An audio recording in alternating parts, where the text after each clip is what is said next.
So this is my way, I guess, to start something, to break through something that's I can't put a word for it yet, but I hope I'm able to do it.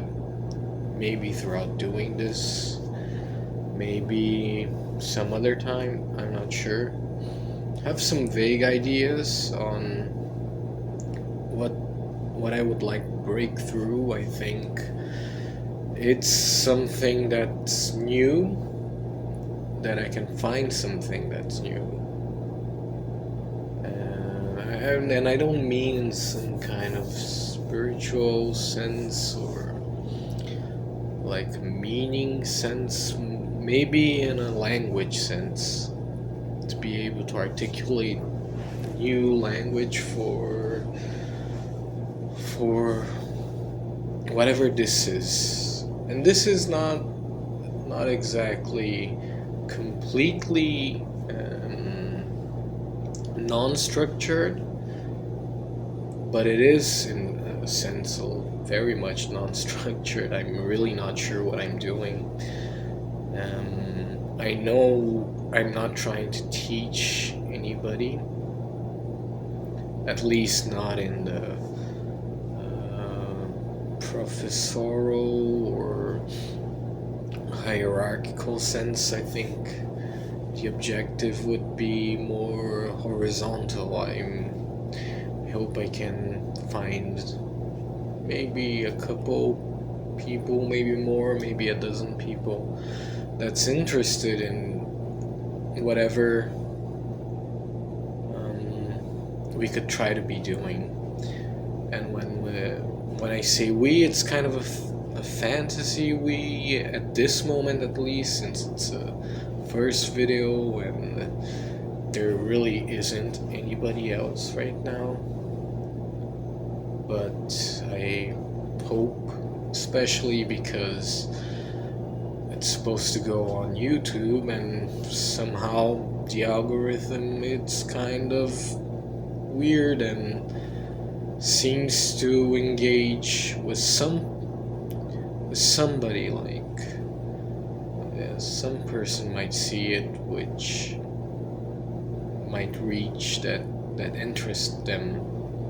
And maybe it might not be you who's watching, but maybe if a couple or more people gets interested, we can actually try to build something, or try to have a conversation at least, I guess.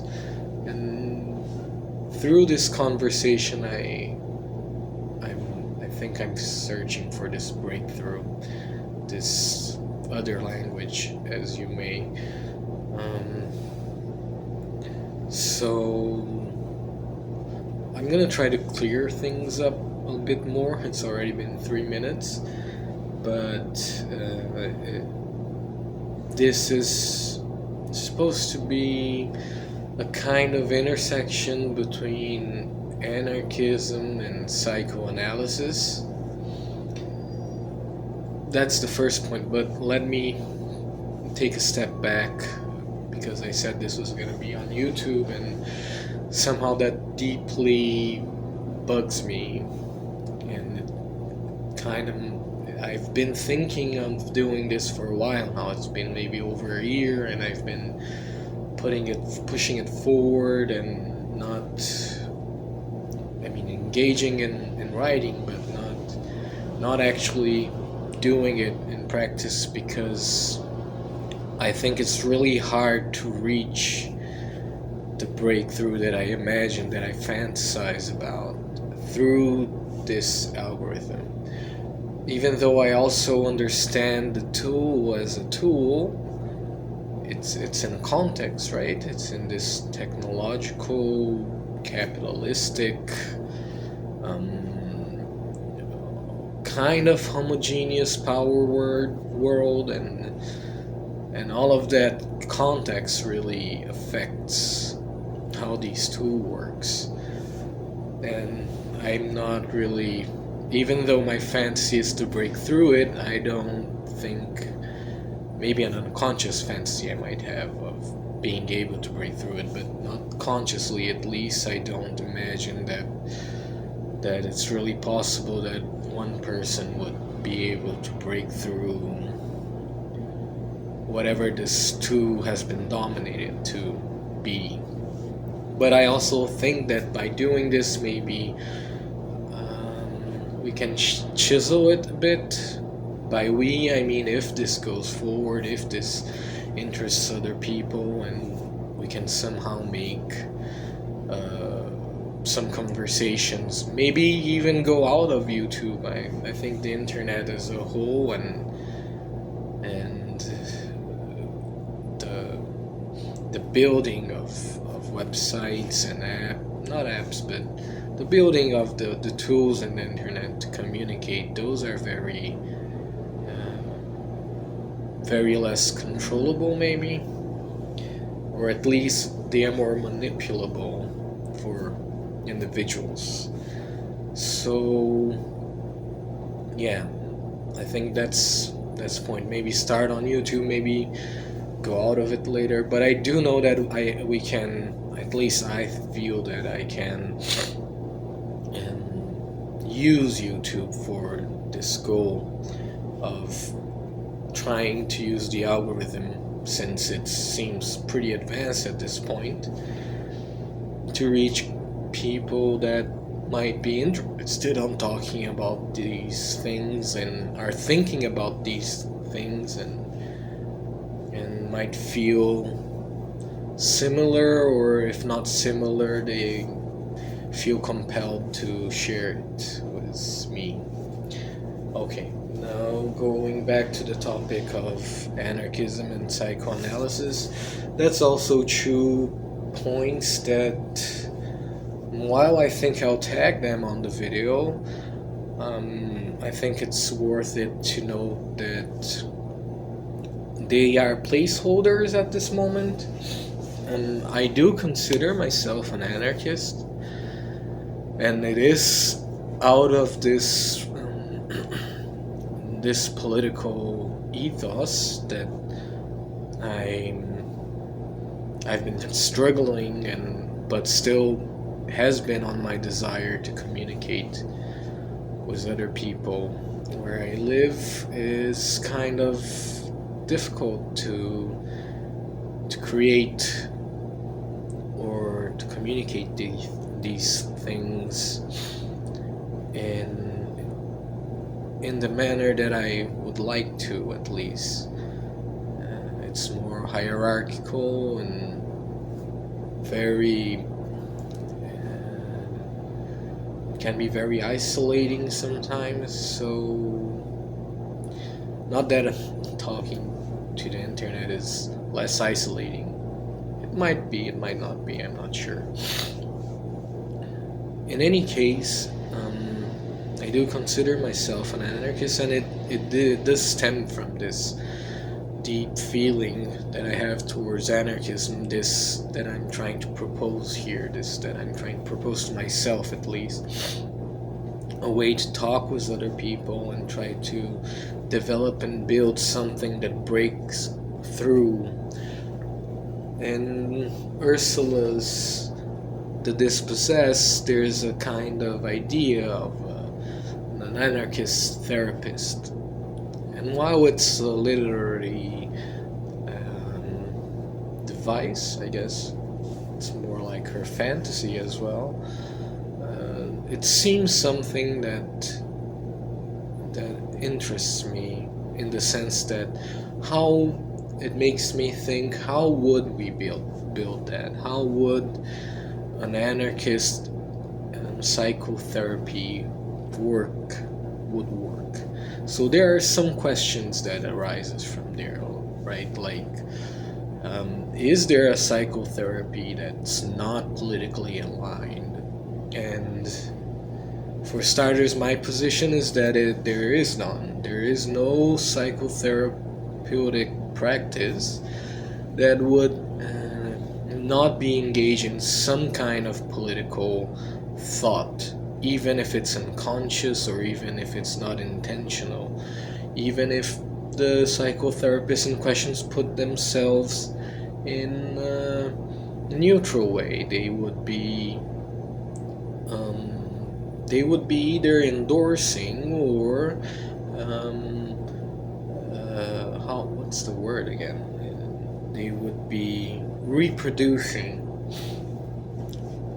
the ideological, political life of that moment, or their own. I mean, I could conjure some examples, right? Like a psychotherapist that helps a person get a job because their life's in shambles, right?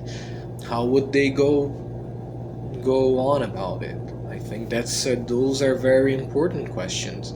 It's not much a question of technique, although techniques can be used, but it's a question of how they deal with it in the clinical setting and in their relationship with their patients. Many literature of psychotherapy, even and in psychoanalysis, have this kind of helping people accommodate to their lives, to the real, right? To what the real world is about. And I think that, well, theoretically, that question is very interesting. What's the real world? What's omnipotence? What's impotence? What's childish behavior? All of those things are very interesting to talk about and think about. I also think that those frameworks can be very, very much used to reproduce certain ideologies. For example, liberalism, capitalism, and other things. So in a sense, we could say that psychology has been and is being used by the capitalist society to reproduce itself and to have individuals be more complicit with it, to be more conformed by it. So that's a way that I think my position that psychotherapy and even psychoanalysis, to an extent, depending on the schools, depending on who might practice it, I think psychology too would be like that. That depends on who practices it, right? Is political. So I think that it is very important to try, as a therapist, to try to be aware and try to be as conscious as we can about our political tendencies, our political struggles, and how to position ourselves as a therapist. Which brings me back to Ursula's anarchist therapist, right? It's very brief. She does not explain how it would work, but just the idea that there would be some form of therapeutic practice that would have some kind of anarchist goal, right? As in trying to reproduce and trying to promote a more anarchistic framework. So that's one of the points that I would like to put forward. I think that's part of my intention. And when I say anarchism and psychoanalysis are placeholder words, one is because while I am very much attracted by anarchism, and I do consider myself anarchist, I don't think that this conversation has to stop there with that label. I don't think that it needs to be some kind of rigid thing that has one meaning as well. I'm using anarchism because that's how I see it, that's how I understand it, that's my where I'm coming from. So there are a lot of anarchist theorists, which I very much agree with and helps me think about this, and also I disagree with in many aspects as well, but well, it's just the nature of anarchism, I guess, and that makes me kind of happy that we can disagree or we can agree. That's not the point to agree or to enter in war because we agree, but there is this very deeply rooted respect to the other, right? Not in the individualistic sense. I mean, depends on which school of anarchist thought. But I would guess that it's not even in Stirner's school of thought. There would be some argument that it's not about individualism per se. Anyway, well, this is the kind of video that I think I'll be putting forward, by the way. I tend to digress a lot. In any case, I think that it's about having this deep sense of respect of the other and their growth, and understanding that it's interconnected as well with the place we grow up, the people that surrounds us, and the interaction itself, right? Like this video I'm putting forward, and whoever responds to it, whoever wants to participate in it, and that's also one of the aspects of this construction, as I'm putting it. So yeah, I think anarchism for me is what's the starting point. I think it does not have to be strictly defined. That's not the path I would like to go. I'm not trying to teach about anarchism, as I'm putting it. It's not about teaching anything, actually. It's more about sharing my thoughts and experience, and trying to break through something, trying to find something that can put in this direction. I think if I could put it in a goal, would be this idea that Ursula put forward of an anarchist therapy or therapeutic practice, right? And I think that means that it's not about the goal, right? It's about the process as well. So as in the process is the end, is the goal. So what we do is what we will get at. So trying to put forward and trying to open this conversation and having other conversation is kind of like trying to create a group to talk about it and share experience and not assuming a position of teacher or masters, but of equal people, right? So there might be non-therapists out there that might want to share experiences, people that have been onto therapy, people that have not been to therapy but might have opinions about how to go about this. And I think we can all try to have this conversation together, as long as for the time that you guys are interested in. I know that for me it's very important, in the sense that I think I'll be doing this for a while, and yeah, that's it. So what do I mean, right, with this anarchist therapy? I think And like I said, it's maybe a go of fantasy, and that it has to do with the process. But I think it means a way to find a way where, as a therapist, I can see a path of practice.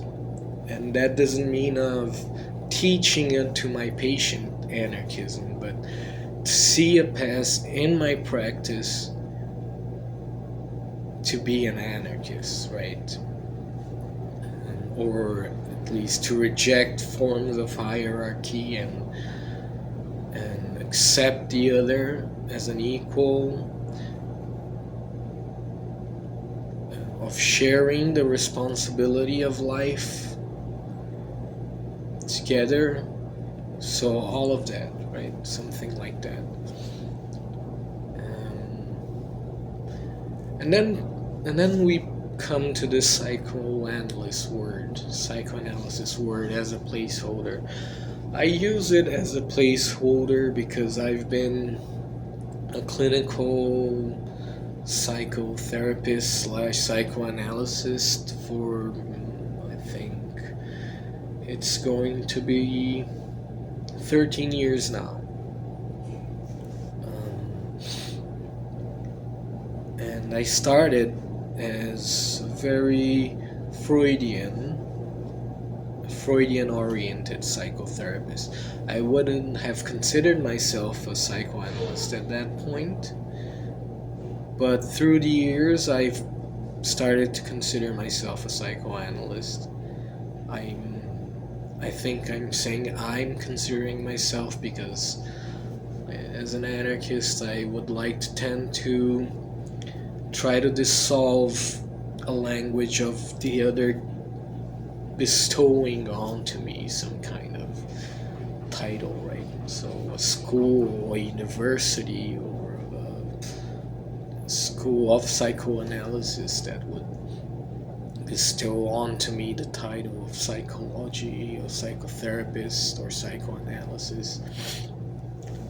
In the beginning, yeah, I mean, when I say I was a psychotherapist, that means that I did go to a university and I did get a title as a psychotherapist. And in my early days, I would say that I was more Freudian oriented or psychoanalytically oriented psychotherapist because that's what I studied, that's what I practiced, that's what I would spend my hours doing. And mostly was studying because my patients were very few at the time, but I would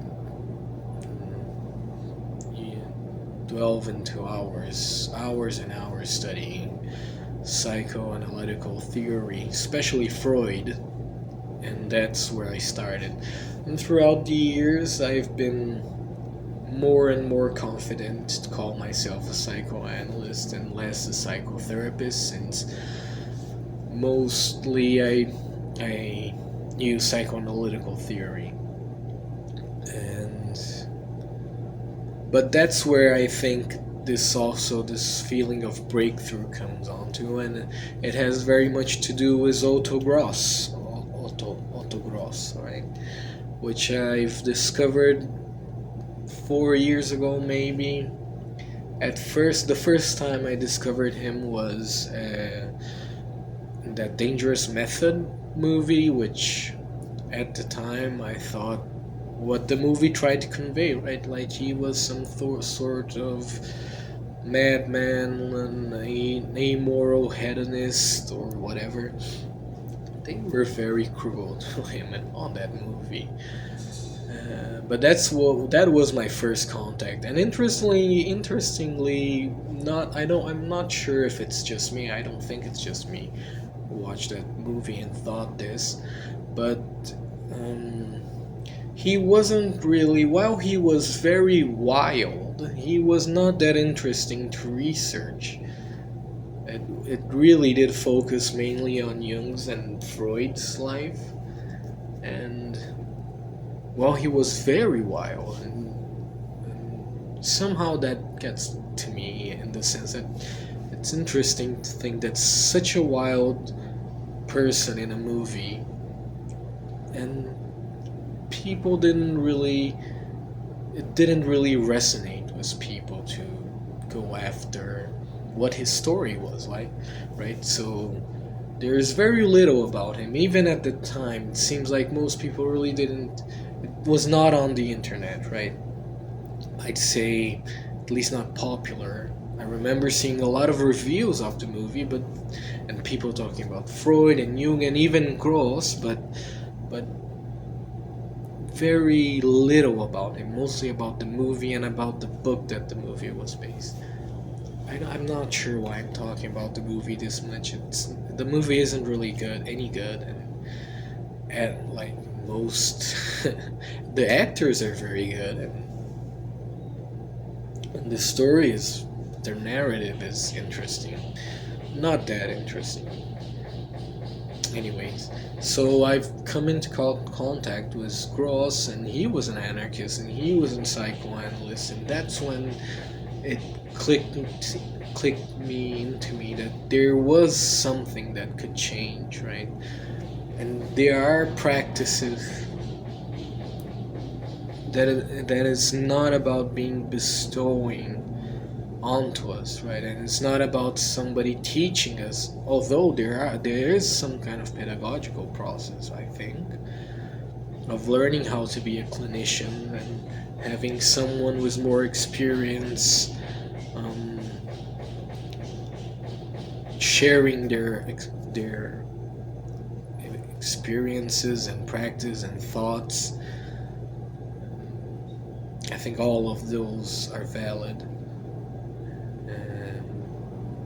But still, there's something about when I learn of Otto Gross that deeply resounded in me. A practice that was not master based, right? Like, it's not about a school of thought, it's not about a person, it's not Freudian, Lacanian, Bayonian, Kleinian, or Jungian, or Adlerian, or whatever else schools are there out there, right? Or it's not institutional centered like the International Psychoanalytical Association, right? It's not about those things. It's about breaking out of those things also, and not just breaking out like Lacan did, but it's breaking out and not making it personal and not making it a place to institutionalize again, I guess. I'm not sure how to put it, but not to become a master figure. So those are the things that I'm considering when I first encountered him, and I've also considered the method of mutual analysis where Ferenczi borrows from, where Jung tries to apply it in some encounters with Freud, and there's so much richness in Otto Gross thought that made me think of psychoanalysis as some other thing. And I think that while today's video will be more of an introduction to more of a call, I guess, a call to see what can we talk about, where can this go, and who might be interested. And maybe next videos I could talk a little bit more about what kind of practices I've had, because I think that that's one of the main points that I would like to, how can I put it, I would like to talk about, I guess. Is to share my experiences and findings, what I'm trying to do in clinical settings, and what I found working, and what I found not working, and what I found very interesting that it worked, or what I found that could work, and what I found that it might be very important in an anarchistic therapeutical practice, so to speak, and how to not just be an idea, right? Not be some kind of just abstract thing, but how to actually come to the clinical setting and actually put it in practice. How does that go? And there are many examples. I've been trying it for some time. It's very experimental, and it's kind of, there is some uneasiness about it, but it's also very rewarding, I guess. I'd say I've been feeling very rewarded, and it's been very tedious when I feel like I have to go back to the old methods and old structures of how psychoanalysis is done, and the whole psychopathological, hysterical, neurotical, obsessive, whatever the three main structures, or how to do transference, or how to deal with the transferential relationship, and whatever else. It's been very, very rewarding to see some out from these structured and passed on language that very much loses meaning, at least for me. It's been losing meaning very fast. It's been very useful, and not only useful, but I'm not saying that it's useless, or that it's not. I'm not trying to dissuade anybody to use those concepts. It's and it was very much important for me in my first years. They were where I relied on for my practice. That's where I learned a lot of these things.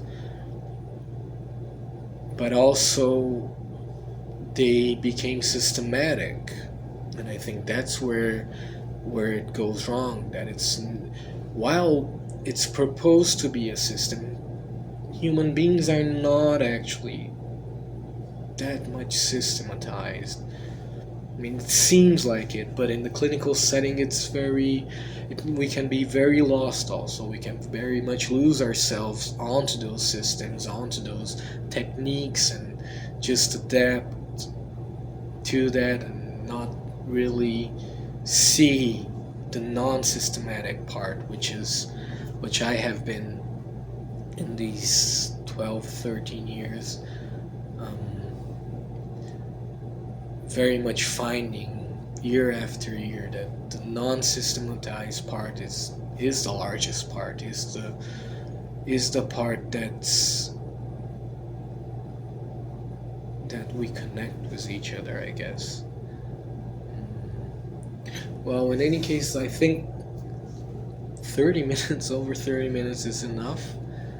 And for now, and I'll try to make another video later about what are these findings, what are these experiments, and also maybe a brief history of how I get here, and what I see are anarchist elements that's been with me since the beginning.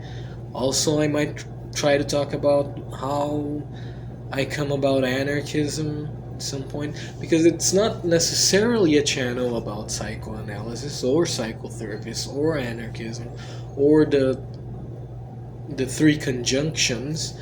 It can be about more, right? So, but I think the axes are those three, or those two: psychoanalysis and anarchism. But those are, like I said, placeholders, right? I would like to expand upon that and maybe see where else we can go with it.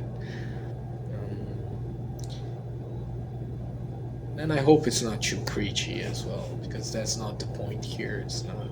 There are many channels out there if you want to learn about anarchism, or listen to what anarchists thinks, or how their theory works. I'm not that interested in talking about that. Maybe a little, but not to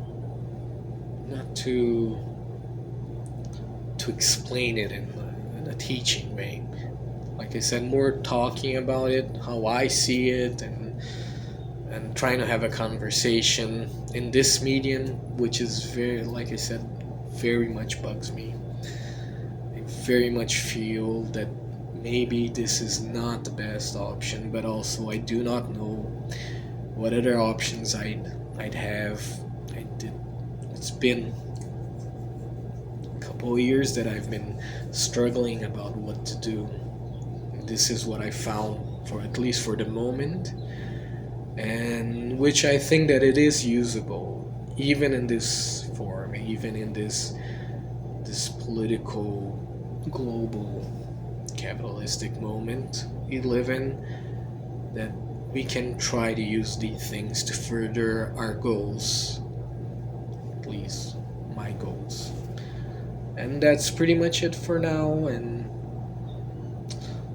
well, if there is anybody out there that's interested and have thoughts about these things, maybe you can write in the comments. Maybe you guys can also make videos to have conversations, or we can have conversations together. And I think the objective is not to get many views, also is try to see who is interested in try to create relationship through that, and not have many people and somehow being some kind of poster for this, and that whole parasocial relationship thing. It's not. I think it's I would like to steer away from that as much as I can, as far as I can, and try to be more direct, have a more direct relationship with whoever is watching. But who knows what this turns out to be. Oh, anyway, this is the end of this video for now. Until the next video, if I ever put this out, or if I think that it's, well, I think it's gonna be worth it. I want to make another one. I want to see where this goes. I really feel like I have to.